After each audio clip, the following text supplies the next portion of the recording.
Untuk mengekang pesatnya pertumbuhan kendaraan listrik Tiongkok di pasar Eropa, Uni Eropa mengambil langkah besar pada 12 September 2023 dengan memberlakukan bea masuk sementara terhadap kendaraan listrik asal Tiongkok. Bagi yang belum tahu, bea adalah pajak atau biaya yang dikenakan oleh pemerintah terhadap barang atau jasa yang masuk atau keluar dari suatu wilayah.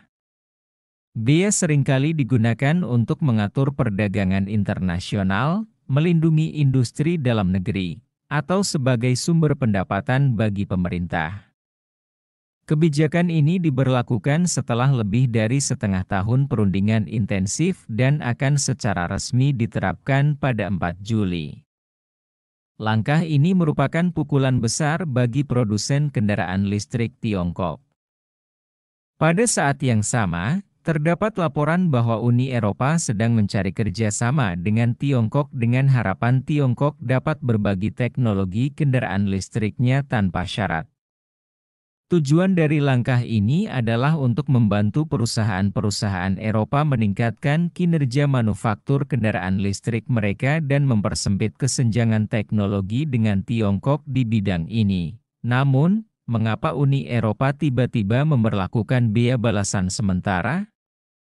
Apakah Tiongkok bersedia berbagi teknologi kendaraan listriknya dengan Uni Eropa? Dalam beberapa tahun terakhir, kendaraan listrik telah menjadi semakin populer di seluruh dunia, dengan negara-negara secara aktif mempromosikan perkembangan industri ini. Amerika Serikat dan Tiongkok tidak diragukan lagi menjadi pemimpin dalam hal ini. Di Tiongkok, biaya produksi dan tenaga kerja yang lebih rendah membuat harga kendaraan listrik buatan Tiongkok lebih kompetitif dibandingkan dengan negara lain, yang membuat produk mereka lebih mudah diterima oleh pasar global. Menurut data dari tahun 2022, Tiongkok telah mengekspor lebih dari 300.000 kendaraan listrik ke Eropa, mencakup 12% pangsa pasar. Pada tahun 2023, jumlah ini telah meningkat menjadi 640.000 unit, mencakup 40% dari keseluruhan pasar. Pendapatan yang dihasilkan oleh kendaraan listrik yang diekspor ini mencapai 0,4 miliar dolar Amerika, yang mencakup lebih dari setengah total pendapatan Tiongkok di pasar Eropa. Dengan pesatnya ekspansi kendaraan listrik Tiongkok, Uni Eropa juga mulai merasakan tekanan. Jika teknologi dan kinerja kendaraan listrik Tiongkok semakin diakui oleh pasar, hal ini akan menimbulkan dampak besar pada industri kendaraan bahan bakar tradisional Eropa. Untuk melindungi pabrikan lokal Eropa, Komisi Eropa mengumumkan pada bulan September 2023 bahwa mereka akan meluncurkan penyelidikan anti-subsidi pada kendaraan listrik Tiongkok. Penyelidikan anti-subsidi adalah penyelidikan formal yang dilakukan oleh suatu negara atau wilayah untuk memeriksa subsidi yang diberikan oleh negara atau wilayah lain kepada perusahaan pengekspornya. Tujuan utama dari penyelidikan tersebut adalah untuk menentukan apakah subsidi tersebut telah menyebabkan kerusakan pada industri terkait di negara pengimpor. Uni Eropa percaya bahwa karena subsidi besar dari pemerintah Tiongkok, harga kendaraan listrik Tiongkok menjadi sangat rendah, yang sampai batas tertentu mengganggu persaingan normal di pasar Eropa. Dalam hal ini, Uni Eropa merasa perlu untuk menjaga kepentingan para pembuat mobil Eropa dengan meluncurkan penyelidikan anti-subsidi. Namun, penyelidikan anti-subsidi yang diprakarsai oleh Uni Eropa mungkin juga melibatkan aspek politik dan strategis. Pada 8 Mei tahun ini, Menteri Perdagangan Amerika, Gina Raimondo, menyatakan bahwa tindakan ekstrim mungkin akan diambil di masa depan untuk melarang mobil-mobil yang terhubung dengan Tiongkok memasuki Amerika Serikat.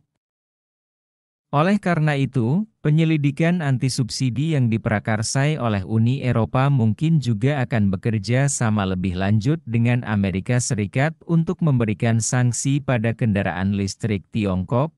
Namun, Perlu disebutkan bahwa pada saat yang sama, Uni Eropa telah memberikan sejumlah besar subsidi kepada industri kendaraan listrik dan baterai di negara-negara Eropa lainnya. Dari sudut pandang ini, Uni Eropa di satu sisi mengkritik kebijakan subsidi Tiongkok, tetapi di sisi lain juga menerapkan kebijakan serupa. Ini jelas merupakan perilaku standar ganda. Sejak Eropa meluncurkan penyelidikan anti-subsidi, beberapa pembuat kebijakan di Eropa terjebak dalam dilema yang tidak mereka inginkan, yaitu memburuknya hubungan dengan Tiongkok yang memiliki perekonomian kuat. Hal ini menyebabkan perbedaan nyata dalam posisi negara-negara Eropa terhadap masalah ini. Perancis dan Jerman adalah contoh utamanya. Sebagai produsen mobil utama, Perancis sangat sensitif terhadap persaingan di industri kendaraan listrik. Mereka lebih suka melindungi industri mereka sendiri melalui investigasi anti-subsidi untuk memastikan bahwa produsen mobil Perancis mempertahankan keuntungan tertentu di pasar Eropa. Di sisi lain, Jerman, sebagai pasar mobil terbesar di Eropa dan pusat manufaktur, khawatir bahwa konflik perdagangan dengan Tiongkok dapat menimbulkan konsekuensi ekonomi yang sangat buruk. Mereka lebih memilih untuk menangani perselisihan perdagangan ini melalui kerjasama dan dialog dengan harapan dapat menstabilkan hubungan ekonomi antara kedua belah pihak. Meskipun begitu, setelah 6 bulan negosiasi, Uni Eropa akhirnya memutuskan untuk mengenakan pajak anti-subsidi sementara hingga 35% pada kendaraan listrik yang diimpor dari Tiongkok. Keputusan ini secara resmi akan berlaku pada 4 Juli. Penjualan kendaraan listrik dari Tiongkok mencapai 8,87 juta unit, atau 63% dari total global, menunjukkan bahwa Eropa relatif terbelakang dalam bidang ini, bahkan Amerika Serikat ada di belakang Tiongkok. Salah satu faktor utama adalah ketidakseimbangan regional dalam pembangunan tiang pengisian umum. Meskipun Belanda, Jerman, dan Perancis menempati peringkat 3 besar dalam hal jumlah tiang pengisian, beberapa negara di Eropa Tengah, Timur, dan Selatan memiliki tumpukan pengisian daya yang lebih sedikit, menyebabkan pemilik mobil listrik di beberapa wilayah harus mengantri berjam-jam untuk mengisi daya. Menghadapi tantangan-tantangan ini, negara-negara Uni Eropa mulai mempertimbangkan cara meningkatkan teknologi dan infrastruktur kendaraan listrik lokal.